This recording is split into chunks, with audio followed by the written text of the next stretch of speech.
सलामुअलैकुम दोस्तों। तो पाकिस्तान और साउथ अफ्रीका के दरमियान दिसंबर और जनवरी में जो वाइट बॉल और रेड बॉल सीरीज खेली जाएगी, तो इसके लिए पाकिस्तान का क्या स्क्वाड होगा। जो ऑस्ट्रेलिया के लिए स्क्वाड गया है उसमें काफ़ी सारे यंगस्टर्स थे, जिसमें अब्दुल्ला शफीक थे। तो ओपनर्स की बेसिकली मैं बात कर रहा हूं। उसके साथ साथ साइम अयूब थे, फिर उनके साथ हसीबुल्ला खान भी ओपनिंग कर सकते हैं। तो ये तमाम तरह यंगस्टर्स थे। तो अब जो हमारे एक्सपीरियंस प्लेयर हैं फ़खर जमान और इमामुल हक, तो उनके लिए अच्छी और ज़बरदस्त खुशखबरी आ रही है साउथ अफ्रीका वाली सीरीज़ के सिलसिले में, वो आपको बताएंगे। और बाकी क्या स्क्वाड में चेंजेस होंगी पाकिस्तान के लिए, स्पेशली ओडीआई स्क्वाड में, तो वो आपको बताएंगे। उसके बाद जो दूसरी चीज होगी वो ये होगी कि जो अफ्रो एशिया कप था, तो वो अपनी वापसी करने जा रहा है क्रिकेट में ऑलमोस्ट डेकेड के बाद। तो इसके हवाले से आपको बताएंगे कहां पर ये शुरू होगा और क्या मामला चल रहे हैं। तो उसके बाद जो तीसरी चीज होगी वो ये होगी कि आईपीएल 2025 का मेगा ऑक्शन होने जा रहा है जद्दा सऊदी अरेबिया में। तो इससे कबल काफी सारे गैर मुल्की जो 1500 खिलाड़ी हैं, इन्होंने अपने आप को आईपीएल के ऑक्शन के लिए रजिस्टर करवा लिया है। तो इनमें एक बड़े नाम भी मौजूद हैं, जिनका नाम है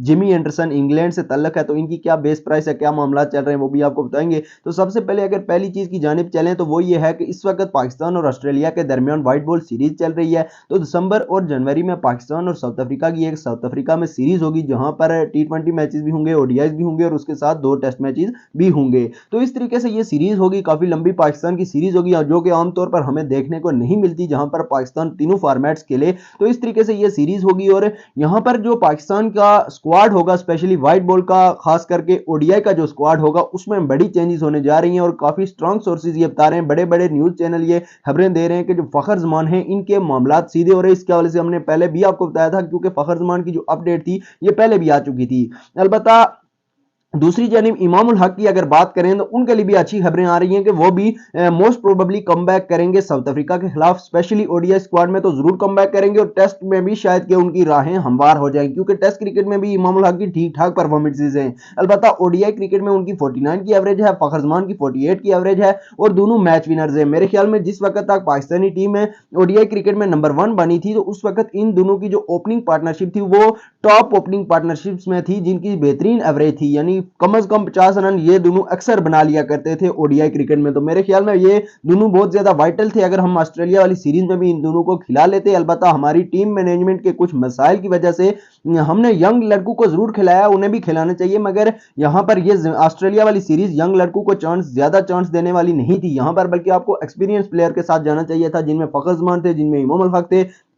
तो इन लोगों के साथ आपको जाना चाहिए था, जो पहले भी ऑस्ट्रेलिया में जा चुके थे। जिम्बाब्वे वाली सीरीज थी, वहां पर आप यंगस्टर्स को चांस देते ज्यादा से ज्यादा। इसी तरीके से बांग्लादेश, अफगानिस्तान, ये जो सीरीजें होती हैं, यहां पर आप यंगस्टर्स को खिलाइए। और जो Australia, south Africa, New Zealand, England, specially उनकी जो कंडीशन में जो मैचेस होते हैं, तो वहां पर ज्यादा एक्सपीरियंस प्लेयर को ले जाइए या मिक्स कॉम्बिनेशन ले जाइए। आप अब साइम अयूब को आपने देखा ही होगा ऑस्ट्रेलिया में जिस तरीके से वो स्ट्रगल कर रहे हैं। और काफी लोग बात कर रहे हैं कि साइम अयूब ने टेस्ट मैच में जो 31 रन बनाए थे, तो 2 इनिंग्स उन्होंने खेली थी, ठीक है वो उन्होंने इंप्रेसिव इनिंग्स खेली थी, मगर अब उसका ये मतलब ये हरगिज नहीं है कि वो लगातार फेल होते जाएं ओडीआई क्रिकेट में। हालांकि पहला मैच था उनका और हम ज्यादा कोई डिस्कस नहीं करेंगे, क्योंकि वो भी यंग हैं अभी। तो मगर उन्हें टी20 में वो परफॉर्म नहीं कर पाए, टेस्ट में नहीं कर पाए, तो फिर आपने उन्हें ओडीआईज में उठाकर डाल दिया। उनकी जगह किसी और को, अगर मोहम्मद हुरैरा को खिला लिया जाता, तो क्या वो बेहतर नहीं थे, बेहतर ऑप्शन नहीं थे टेस्ट क्रिकेट में और ओडीआई क्रिकेट में? उनकी ज्यादा परफॉर्मेंसेज है मेरे ख्याल में साइम अयूब से, मगर उनके साथ उन्हें बहुत यानी बुरा सलूक किया जा रहा है इन दिनों। तो अलबत्ता यही हमारी उम्मीद यही है कि साइम अयूब को अगर चांस मिलता है तो वो भी अच्छा परफॉर्म करें। वो भी पाकिस्तान का लड़का, कहीं बाहर से नहीं आया। हमारी यही रिक्वेस्ट है कि वो पाकिस्तान की जीत में अहम किरदार अदा करें और पाकिस्तान के लिए अच्छी परफॉर्मेंसेज दें। अब जो दूसरी चीज है वो ये है कि जो अफ्रो एशिया कप है वो ऑलमोस्ट यानी बिल्कुल ही खत्म हो चुका था, और हमें तो याद ही नहीं है कि क्या आखिरी मैच थे। बिल्कुल उसकी कोई यादें हमारे जहनों में ताज़ा नहीं है, क्योंकि लगभग उसको डेकेड या 2 डेकेड हो चुकी हैं उसे गए हुए, यानी अफ्रो एशिया कप नहीं हुआ था। तो अब अफ्रो एशिया कप अपनी वापसी करने जा रहा है दुनिया क्रिकेट में। तो इसके हवाले से ये जबरदस्त खुशखबरी आ रही है एशिया और अफ्रीका के जो फैंस हैं इनके लिए जबरदस्त। जिस तरीके से एक एशिया की टीम होती थी जिसमें इंडिया, पाकिस्तान, बांग्लादेश, अफगानिस्तान, ये तमाम तर खिलाड़ी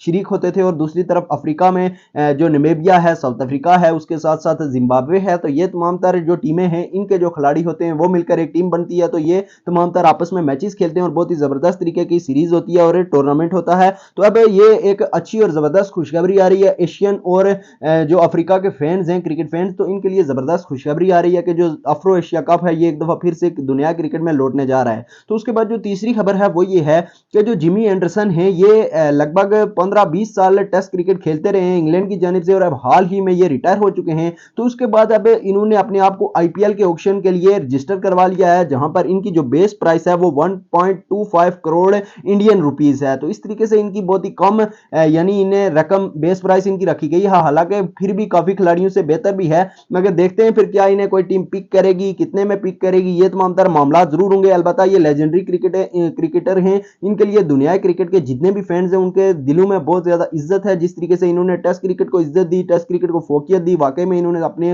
मतलब इन्होंने पैसे के बारे में नहीं सोचा, ये पहले भी खेल सकते थे आईपीएल, और आईपीएल में इनकी बहुत ज्यादा मांग भी थी काफी अरसे, मगर इन्होंने टेस्ट क्रिकेट को फोकस किया, इन्होंने अपनी कंट्री को प्रायोरिटी दी, इन्होंने टेस्ट क्रिकेट को प्रायोरिटी दी, जिसकी वजह से आज ये बहुत ज्यादा इज्जत से इन्हें देखा जाता है, बहुत ज्यादा इज्जत की नजर से इन्हें देखा जाता है। तो ये तमाम तर इनकी इंग्लैंड के लिए खिदमात हैं, जिनका नतीजा है कि इन्हें बहुत ज़्यादा इज्जत मिलती है, बहुत ज़्यादा फेम मिलती है।